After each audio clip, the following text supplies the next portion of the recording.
بسم اللہ الرحمن الرحیم۔ السلام علیکم عزیز طلبہ، آج کل مسلمانوں پہ ایک برا وقت آیا ہوا ہے کہ فلسطین، ارض موعود، بیت المقدس، پرومس لینڈ، بہت سارے نام ہیں اس کے، وہاں پہ جنگ جاری ہے اور مسلمانوں کا قتل عام ہو رہا ہے۔ 4000 سے زیادہ مسلمانوں کو شہید کر دیا گیا ہے۔ میں چاہتا ہوں کہ اس کے بارے میں ہمیں پتہ ہونا چاہیے کہ یہ کیا وجہ ہے اور یہ کیا کنفلکٹ ہے۔ فلسطین عجیب قسم کی زمین ہے۔ یہاں پہ کہتے ہیں کہ ہر انچ پہ سینکڑوں بندوں کا خون نظر آئے گا۔ یہ ایسی زمین ہے کہ جہاں سے نون ہسٹری ہے، اسلام سے پہلے یہاں پہ جنگ و جدل ہوتا رہا ہے، اور آپ کو شاید پتا ہوگا کہ آخری جنگ کفر اور اسلام کا آخری مارکہ بھی اسی جگہ پہ ہوگا۔ دجال اور حضرت عیسیٰ علیہ السلام کے درمیان، یا حضرت عیسیٰ علیہ السلام حضرت امام مہدی کے درمیان جو آخری مارکہ ہوگا وادی لوط، وہ بالکل اسی جگہ پہ ہے۔ اور کہتے ہیں کہ انسانیت نے بڑی جنگیں دیکھی ہیں، لیکن اس سے بڑی جنگ انسانیت نے نہیں دیکھی ہوگی، اور وہ بھی اسی جگہ پہ ہے۔ بڑی عجیب تاریخ ہے اس جگہ کی۔ ایک تو اس جگہ پہ تینوں بڑے مذاہب دعوے دار ہیں، تینوں مذاہب، یہودیت، کرسچینٹی، عیسائیت اور اسلام، تینوں دعویٰ کرتے ہیں کہ یہ ہماری جگہ ہے، ہمارے لیے مقدس ہے۔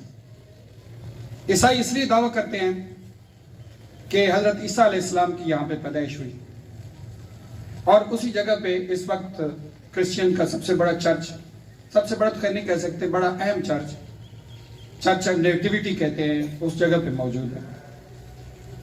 اور عیسائی جو ہے صدیوں سے اس کے تمنا کرتے ہیں کہ یہ شہر ہمارے پاس ہو۔ اسلام اس لیے ہمارا قبلہ اول ہے۔ نبی پاک صلی اللہ علیہ وسلم نے، صحابہ کرام نے نبوت کے بعد بھی، ہجرت کے بعد بھی بیت المقدس کی طرف منہ کر کے نمازیں پڑھی ہیں، اور یہ بعد میں قبلہ تبدیل ہوا تھا نبی پاک صلی اللہ علیہ وسلم کی خواہش پہ، اور مسجد الحرام کو قبلہ بنایا۔ لیکن اس سے پہلے ہم نے نمازیں اسی طرف منہ کر کے پڑھی ہیں۔ اور نبی پاک صلی اللہ علیہ وسلم جب ہجرت شب معراج کی رات آسمانوں پہ گئے تو وہاں پہ کچھ دیر کے لیے قیام کیا تھا اور جماعت کرائی تھی، اس لیے ہمارے لیے بڑا مقدس ہے۔ اور یہودیوں کے لیے تو ان کی تو بہت بڑی تاریخ ہے۔ یہودی حضرت موسیٰ علیہ السلام بنی اسرائیل کو وہاں سے لے کے نکلے مصر سے، اور اس کے بعد حضرت موسیٰ علیہ السلام تو وہاں نہیں پہنچ سکے تھے ان کی شرارتوں کی وجہ سے۔ یہ یہودی قوم بھی بڑی عجیب ہے۔ اللہ تعالیٰ کے سب سے زیادہ انعامات اسی قوم پہ ہیں، اور سب سے زیادہ نافرمانیاں بھی اسی قوم پہ ہیں۔ میں تو یقین کرتا ہوں کہ پتہ نہیں اب بھی اس پہ سب سے زیادہ انعامات ہیں۔ ابھی دیکھیں، صرف 92 لاکھ ہیں یہودی جو ہے اسرائیل میں، صرف 92 لاکھ، 1 کروڑ بھی نہیں ہے۔ اور مسلمان جو ہے 1 ارب 30 کروڑ، یعنی 130 کروڑ مسلمانوں کی ناک میں دم کر رکھا ہے، اور وہ 1 کروڑ بھی نہیں ہے۔ بڑی حیرت کی بات نہیں ہے؟ اس وقت بھی ان کے پاس سب سے زیادہ پیسہ ہے۔ پورے کے پورے امریکہ کے بینک انہی کے ہیں، یورپ کے بینک انہی کے ہیں، دنیا کی سب سے بڑی کمپنیاں انہی کی ہیں۔ وہ کمپنیاں جن کا ہم بھی مال ادھر خرید کے کھا رہے ہیں، وہ بھی انہی کی ہیں۔ خدا جانے اس قوم پہ پتہ نہیں کتنے اللہ تعالیٰ کے انعامات، میں تو کہتا ہوں آج بھی جاری ہیں، لیکن سب سے زیادہ نافرمانیاں بھی انہوں نے کی ہیں۔ میں آپ کو یہ بتا رہا تھا کہ حضرت موسیٰ علیہ السلام مصر سے لے کر نکلے، اور ان کی نافرمانیوں کی وجہ سے میدان طی میں رہے، وہیں پہ حضرت موسیٰ علیہ السلام کا انتقال ہوا، حضرت ہارون کا ہوا، اور لیکن یہ قوم جو ہے یہ فلسطین میں پہنچ گئی تھی۔ یہ جو یہودی بنی اسرائیل جن کو کہا جاتا ہے، یہ پہنچ گئے تھے۔ پھر ان کی حکومت بھی رہی، حضرت سلیمان علیہ السلام کی حکومت رہی، پوری دنیا پہ تھی، ان کا تخت بھی یہی تھا۔ اس سے پہلے ان کے والد حضرت داؤد علیہ السلام کا بھی تخت وہی تھا۔ تو اس کے بعد کیا اسلام آیا۔ اسلام نے 3 دفعہ اس شہر کو فتح کیا ہے، 3 دفعہ۔ سب سے پہلے حضرت عمر رضی اللہ تعالیٰ عنہ کے دور میں فتح ہوا، بلکہ حضرت عمر رضی اللہ تعالیٰ عنہ خود گئے تھے۔ مشہور واقعہ ہے کہ بغیر جنگ کے پادریوں نے اس شہر کو حضرت عمر رضی اللہ تعالیٰ عنہ کے حوالے کر دیا تھا۔ دوسری دفعہ پھر یہ چلا گیا عیسائیوں کے ہاتھ میں، پھر جو ہے حضرت صلاح الدین ایوبی نے اس کو فتح کیا، یہ 11ویں صدی میں جب صلیبی جنگیں ہوئی۔ تیسری دفعہ، یہ دونوں دفعہ عیسائیوں نے واپس لے لیتے تھے عیسائی۔ اور یہ میں بتا دوں کہ اسلام سے پہلے بھی یہاں جنگیں ہوتی تھی یونان اور اس کے درمیان، ایران کے درمیان، اور جب بھی جنگ کوئی فاتح ہوتا تھا اسی جگہ پہ آ کے جنگ ہوتی تھی سب سے بڑی۔ دوسری دفعہ صلاح الدین ایوبی نے اس کو حاصل کیا، لیکن ان کی وفات کے بعد پھر عیسائیوں کے ہاتھ میں چلا گیا۔ تیسری دفعہ اس کو بنو عثمان ترکوں کے اندر جو خلافت تھی انہوں نے واپس لیا، اور 1948 تک مسلمانوں کے پاس رہا۔ 1948 میں عیسائیوں نے ایک اور چال چلی۔ عیسائیوں نے یہ چال چلی کہ خود تو قبضہ کر نہیں سکتے تھے، انہوں نے یہودیوں کو لا کے یہاں پہ بٹھا دیا، اسرائیل کے نام سے ریاست قائم کر دی، اور ان کی چال جو ہے نا بڑی کامیاب رہی ہے۔ عیسائی آتے تھے، مسلمان ان کو بھگا دیتے تھے، عیسائیوں کے اندر کوئی دوسری قسم کی سینس پائی جاتی ہے، لیکن ان کو آ کے بٹھا دیا ہمارے اندر۔ چاروں طرف مسلمان ملک ہیں، چاروں طرف مسلمانوں کے اندر گھرے ہوئے ہیں، اور مسلمانوں کے قتل عام کر رہے ہیں، اس کے اندر بیٹھے ہوئے ہیں۔ تو امریکہ، پہلے برطانیہ اس کا آقا تھا، پھر جو ہے اس کا آقا جو ہے اب امریکہ ہے۔ امریکہ، ہم کہتے ہیں امریکہ کیوں امداد کرتا ہے؟ انہوں نے آ کے ان کو بٹھایا ہوا ہے، اور انہوں نے ہی شر مچایا ہوا ہے کہ جب ان کو موقع ملتا ہے فلسطینیوں کو شہید کرنا شروع کر دیتے ہیں۔ تو بیٹے میں یہ کہہ رہا تھا کہ یہ زمین انتہائی حیرت انگیز ہے، لیکن ہمیں بڑا افسوس ہے کہ آج ہمارے درمیان پھر نہ کوئی طارق بن زیاد ہے، نہ محمد بن قاسم ہے، نہ صلاح الدین ایوبی ہے، دھڑا دھڑ قتل عام کر رہے ہیں، اور پوری دنیا کے اندر احتجاج ہو رہا ہے، ایون کہ یہودی تک چیخ اٹھے ہیں کہ اتنا کلنگ نہیں ہونی چاہیے۔ لیکن حیرت کی بات ہے کہ پورے عرب میں کوئی احتجاج نام کی چیز بھی کوئی نہیں ہے۔ اتنے ہم بے حس ہو گئے ہیں اس وقت۔ افسوس ہے ہماری اس ساری سوچ پر، ہماری گرومنگ پر، ہمارے نظام پر، کہ احتجاج تک کی، عرب ورلڈ میں احتجاج تک کی کسی کو توفیق نہیں ہے، اور یہودی احتجاج اسرائیل میں کر رہے ہیں، باقی ملکوں میں کر رہے ہیں، عیسائی کر رہے ہیں، لیکن ہم اتنے گئے گزرے ہیں کہ احتجاج نام کی بھی کوئی چیز نہیں رہی۔ تو اسرائیل کو دیکھیں، میں کہتا ہوں کہ اسرائیل کی ہمارا دشمن ہے، لیکن اس کے اندر کوئی چیز ہے صحیح، سمجھے؟ کیوں؟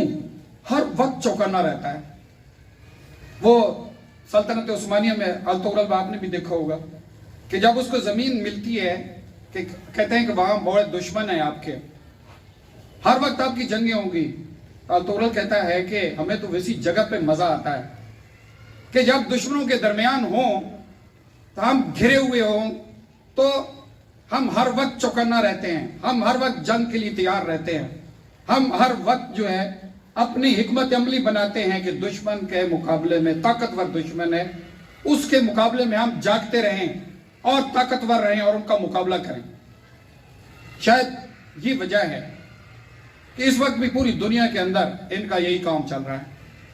اگر پاکستان کے اندر حکومت تبدیل ہوتی ہے، کوئی آتا جاتا ہے، تو پھر پتہ چلتا ہے یہاں بھی یہودی کے اثرات ہیں، کیونکہ اس کی بقا اسی میں ہے کہ ان کو پتا ہے کہ ہم جب تک مسلمانوں کو انگیج کر کے نہیں رکھیں گے یہ ہمیں کھا جائیں گے۔ کہیں بھی اسلامی سلطنت کے اندر جو کچھ ہوتا ہے وہاں بھی یہودی کے اثرات نظر آتے ہیں، ہماری اکانومی کے اندر جو کچھ ہوتا ہے وہاں بھی یہودی کے اثرات نظر آتے ہیں، ہماری سیاست، معیشت جو بھی ہے، کلچر کے اندر بھی دیکھیں تو یہودی کے اثرات نظر آتے ہیں۔ تو یہودیوں نے اپنے آپ کو اتنا چوکنا کر کے رکھا ہوا ہے کہ ان کا بچہ بھی پیدا ہوتا ہے تو وہ سوچتا ہے کہ میں نے زندہ رہنا ہے تو پوری طاقت کے ساتھ رہنا ہے، ورنہ یہ مار دیں گے ہمیں۔ میں نے اگر سروائیو کرنا ہے تو میرے لیے ضروری ہے کہ اپنی تمام تر توانائیوں کو استعمال کرتے ہوئے دشمن کے سامنے میں جو ہے چوکنا طاقتور بنوں اور کمزور نہ پڑوں. اگر کمزور پڑ گیا تو یہ مسلمان اتنی بھاری تعداد میں ہے کہ ہمیں جو ہے بٹھا دیں گے. شاید اس کی یہ خوبی ہے. تو اس وجہ سے وہ 130 کروڑ مسلمانوں کو اس وقت انہوں نے نکیل ڈال رکھی ہے. اللہ کرے آپ میں سے کوئی بچہ پیدا ہو, آپ میں سے پھر کوئی انہی مجاہدوں کی طرح کوئی ایک انسان نکلے. صرف ایک انسان ہی بہت کچھ کر سکتا ہے. اور اللہ کرے ہم میں شعور جاگے کہ یار کیا ہم اتنے گئے گزرے ہیں, کیا ہم ان کاموں میں لگے ہوئے ہیں کہ ہم نے ویڈیو گیمز کھیلنی ہیں, ہم نے سارا دن بیٹھ کے پب جی کھیلنی ہے, ہم نے فلاں گیمیں کھیلنی ہیں. ہم نے نہیں سوچنا کہ یار دنیا اور یہ زمین جو ہے ہم مسلمان کی تسخیر کے لیے ہے. ہمارے آبا و اجداد نے ہی جب اپنے حال پہ تھے اور جب صحیح راستے پہ تھے تو یہ عیسائی اور یہودی ان کے راستے میں نہیں آ سکتے تھے. اور آج ہمارے سروں پہ بیٹھ کے ہمارے سر پھوڑ رہے ہیں, نشانے لگا رہے ہیں. اس وقت دیکھیں فلسطین غازہ ایک چھوٹی سی پٹی ہے, 5 کلومیٹر چوڑی ہے. 5 کلومیٹر کتنا بنے گا, نورپور سے موڑ سے یہاں تک ہوگا, اور لمبائی میں صرف 25 کلومیٹر ہے. آدھی کوٹ یہاں تک جائے گی, بس اتنی پٹی ہے. اور اتنی کنجسٹڈ آبادی ہے, وہ بھی اب کہتے ہیں کہ آدھا خالی کر دو, جنوب کی طرف نکل جاؤ. اور ہسپتالوں کے اوپر شیلنگ کر رہے ہیں, لیکن افسوس کہ ہمارے اندر وہ چیز جاگ نہیں رہی. تو میں یہ کہتا ہوں کہ ہمیں اس کا احساس ضرور ہونا چاہیے. آج کم از کم احساس ہم میں زندہ رہنا چاہیے کہ یہ فلسطین, یہ ارض موعود, جو کچھ ان کے ساتھ ہو رہا ہے بیسیکلی تمام مسلمانوں کے ساتھ ہو رہا ہے. اور کم از کم ہم جاگیں اور ہم وصیت عہد کریں کہ یار ان برائیوں سے نکلیں, ان سستی اور کاہلیوں سے نکلیں. ہم بھی ایک طاقتور انسان کی طرح کھڑا ہو جائیں, تاکہ ملت اسلام ہماری وجہ سے ہو سکتا ہے. اللہ پاک ہمیں ذریعہ بنا دے, کہ ہمارے ان بچوں کو ذریعہ بنا دے کہ کوئی یہاں سے روشنی نکلے, یہاں سے طاقت نکلے اور دنیا کو ایک نئے چہرہ دکھا دے. بہت شکریہ بیٹا.